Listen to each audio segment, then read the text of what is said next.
Ku SB4 MEDIA tugusa ensonga gye buvuddeko twakulaga story eno era yakwatako abantu bangi nnyo ku mutima lwakuba nti ennaku zino tubaddemu n'obuzibu bwa network naddala ku mobile money era abantu batuusa okusasira kwali kw'amaanyi nnyo emboozi abakwatako nnyo naye ne batasobola kubeera nga batuyambako olw'ensonga nti mobile money zaali zakyankana naye tweyanza gwe wena wenna yaraba akatami kano n'okashayiringira munno naye olunaku lwaleero tuzze okuba nga tuzze okulambulako ku mami waffe tuli mu maka ga mwami ne mukyala Kabiito abalaba emboozi eno ndowooza katubajjukizeko katini nnyo wekyali then tukomewo tukunnyonnyole ate kituleese olunaku olwaleero.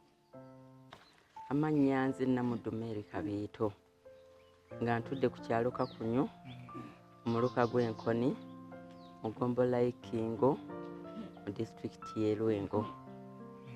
Nga bwe mutulaba wano lino ly'ezzadde lyaffe nze ne mwami Kabiito Moses. Mukama yatuwa ezzadde lyaffe ly'abaana 7 wadde mu Buganda tebatukkiriza kubala baana naye ffe twababala abaffe.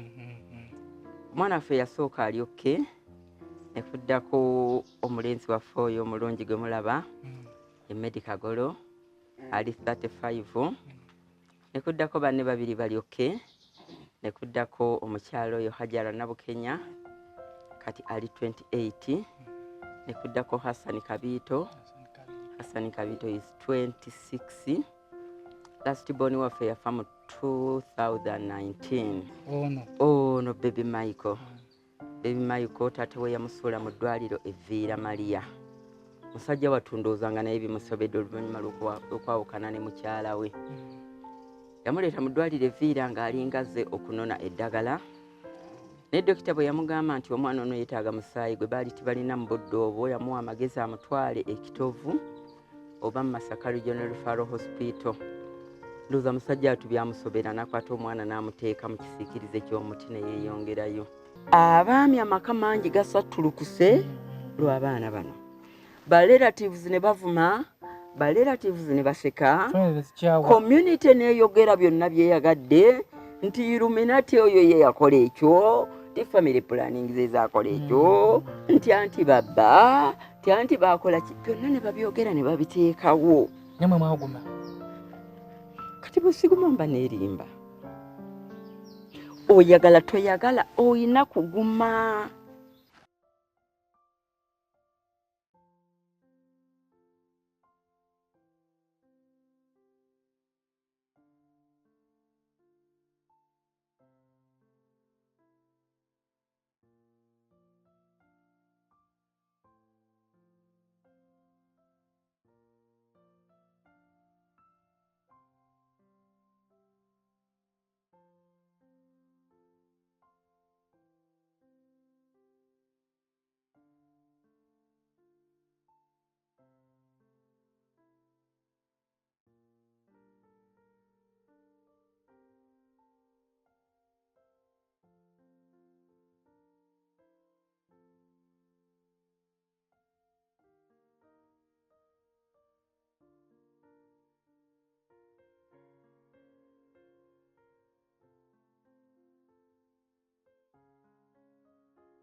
Mami, Sebo. Tuzze okulambulako. Obulamu buli butya?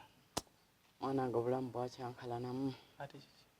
Bwakyankalanamu ttiimu gye mwakyalira omukubo eyali asingako obukulu omwana waffe owokubiri Medical Golo Mukama yamuyita ku Mmande. Ate nga Kitalo nnyo Sebo. Nanga batulaba n'abatuwuliriza. Kitalo nnyo eky'omwana waffe. Kitalo nnyo eky'omwana waffe naye mwebale kutubeererawo mu biseera ebizibu nga bino. Yalwala? Omusajja oyo yalina kikondishoni ekya constipation. Twamutwala ewa Byansi, twamutwala ekitovu, twamutwala Masaka Regional Referral Hospital. Bwe bamukuba enema bwe kigenda bwe kimala bwe kikomawo bwe kigenda bwe kimala bwe kikomawo. Kati ku Lwokutaano ne tulaba nga olubuto ate lweyongedde okuzimba tumutwala owa dokita Byansi. Bwe twatuukayo dokita n'agamba mwetaaga kulaba sajoni. Ne tupapirira ne tugenda wa dokita Musiitwa teyasobola tuyamba, ne tugenda Masaka Regional Referral Hospital ne bagamba yeetaaga operation. Ekyenda kyali kyeweseemu, tekyetuze naye kyeweseemu. Era ku Lwomukaaga ssaawa 3:10 ne bamuyingiza theatre ne bamulongoosa n'akomawo. Bagenda okubeera ssaawa nga zino nga z'engulu. Era ku Sande n'asiibawo nga condition promisinga. Naye ku Lwokusooka zaali ziwera ssaawa nga 12 ez'okumakya. Ate embeera n'etandika okutabuka. Ekyankalana paka ku Lwokusooka olwo ssaawa 10 ez'ekiro. Nassa omukago ogw'enkomerero naye nga bambi bantu bangi abatubeereddewo okuva lwe twamanya nti alina kondishoni eyo. Naye Mukama bw'ati bwe yagera ate ffenna likkubo. Twakkiriza Mukama kye yagera. Ate nga kitalo. Kitalo nnyo. Amawulire gatusanzeeyo ate eno muganda waffe omu yatuvako ku maaso. Wabula omwoyo gw'omugenzi Mukama agulamuze kisa. Byonna byonna ebyasoba Mukama abeere nga bimusonyiwa. Tusabe Mukama akugumye wamu ne baganda baffe abasigala wamu ne famire n'eddadi abagumye. Amiina. Bali tuzze okubalambulako n'okubaleetera obubaka abantu bakusaasira ne bakwebaza okubeera omukyalo omugumu. Amiina. Omukyala Mama Fiina atutumye tuleete obubaka buno. Emboozi yamukwatako nnyo n'agamba ku ky'obugaali bwe twali twogeddeko nti tujja kuba nga ate tubuleeta oluvannyuma. Wamu n'emikwano gyaffe abaliyo abasobola okugezaako okuba mobile money zaali zikyankalanye. Naye waliwo abaagezaako ennyo ne tusondasonda bebigere bino. Naye ate amawulire si malungi. Mama Fiina toyanzizza nnyo atutisse tulino. Naga nti tujje okwatireko awo obeere nga ogumirako awo. N'atuwa n'ebbaasa. Ebbaasa zino ziri 2 naye.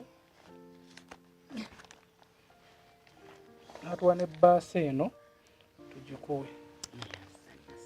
Waliwo omukyala omu naye mbu wa ku kyalo, jjajjaawe wa ku kyalo kuno.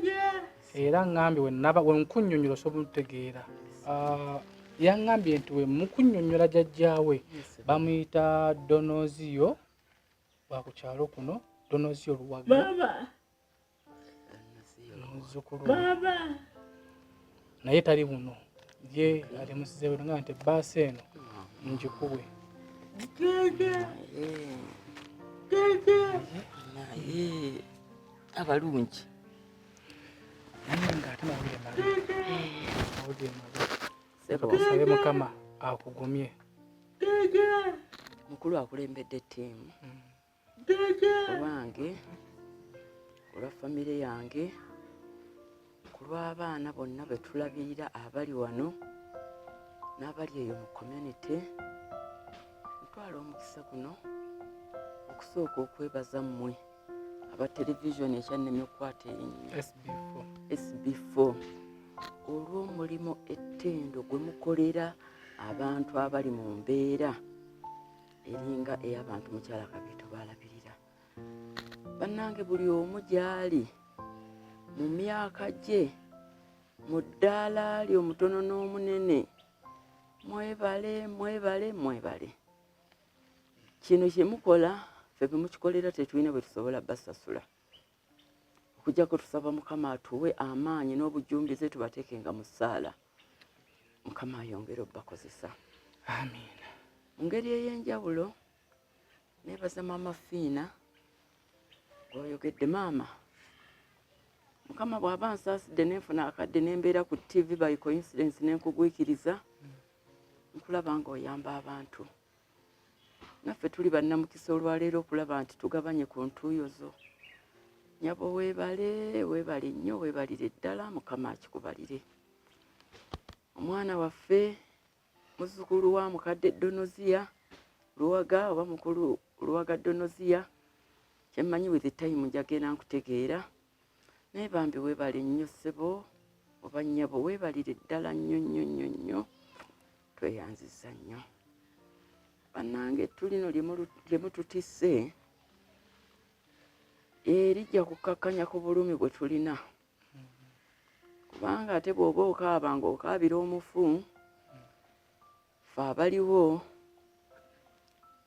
tulina okugenda mu maaso n'obulamu naye bw'oba tolina kyakuliisa bantu bano n'okaaba emirundi egisukka mu gumu ebintu bikaluba nnyo naye mutuwewuddeko wakiri katusigale nga tukaabira oli omufu naye kino ekikubagizo mukituwadde mwebali nnyo mwebalire ddala akuba munsanze mu kaseera kazibu naye nali mbasuubizizza nti ndibatwalako mu families ezimu zenkolamu ne mulaba nti omulimu gw'amaanyi oguli mu community naye zonna nteekateeka za Mukama kye mbasuubiza tujja kukozesa akaate ne bannaffe abo tugende nga tubakasukirako bannange mwebale nnyo kino kye mukoze nkiddamu nti sirina kye nsobola kubasasulamu naye Katonda yajja obbasasula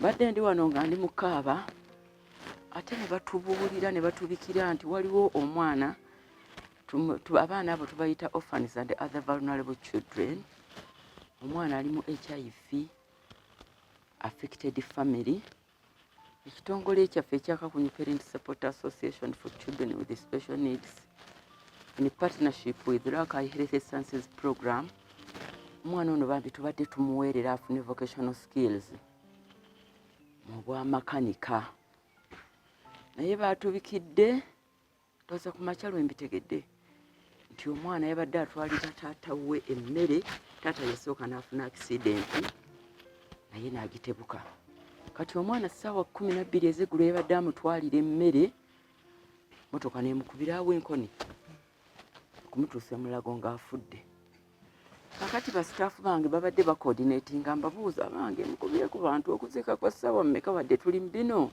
naye mulina okgendayo bibadde essaawa nga 6 ne bankubira essimu ne bagamba ebintu biganye omwana yafudde ekiro bakyaliyo n'omulambo sente zibuze babasabye $12,000 basobole okubawa omufu ne mbabuuza zaaki nga nabo bakazi batu tebamanyi nengezaako nkwataganye n'abantu mu Masaka babayambe ne kigaana naye Mukama ono omulungi oli abampeereza amabugo ku ssimu era bwe ngambye muwala wange Zaina ne mbabuuza nti mulinawo ssente mmeka baŋŋamba $60,000 ne mbagamba kambaweereza $60,000 n'ekitundu mutoopinge musobole okugyayo muki musobole okugyayo omufu nzikaatiriza nti bye mukoze mwabatuwadde tetusobola basasula naye Katonda zigye $60,000 n'ekitundu laabimuleese bannange Mukama ekitiibwa n'ettendo limuweebwe bannange nammwe mwebale nnyo mwebalire ddala buli omu gy'asinzidde Mukama akimubalire ayongere okubawa ayongere okubagabirira ate manya baga nti emmeeme gabagaba egejja gy'okoma okuwa Mukama gy'akoma okukola ki kuwamba badde testimony n'ennyangu ennyo bannange tweyanziza nnyo tweyanzako omukyala Ashalaw nga yasinzidde London ye yavaayo nagaa nti buli omu n'aba mugenda okukola amafuta g'emmotoka go ye yagateekamu tweyanziza nnyo omukyala Ashalaw from London netwebazako ne ttiimu ya SB4 MEDIA WhatsApp group nammwe tweyanza nnyo nnyo byonna bye mukola mami olwakadde naye amafina akutumidde nnyo agambye atuwadde bakanga nti mumugamba agume naye nanja kwesula ngende mukyalireko nakugumya bannange nsaba museetukeko mpola mulabe mubuuzaako ku bali bannannyini nze ndiira ku bali bannange tweyanziza nnyo bikwano mwebali nnyo nnyo mwebalire ddala tweyanziza nnyo twebabuuze kati ni mubabuuze taata mudduke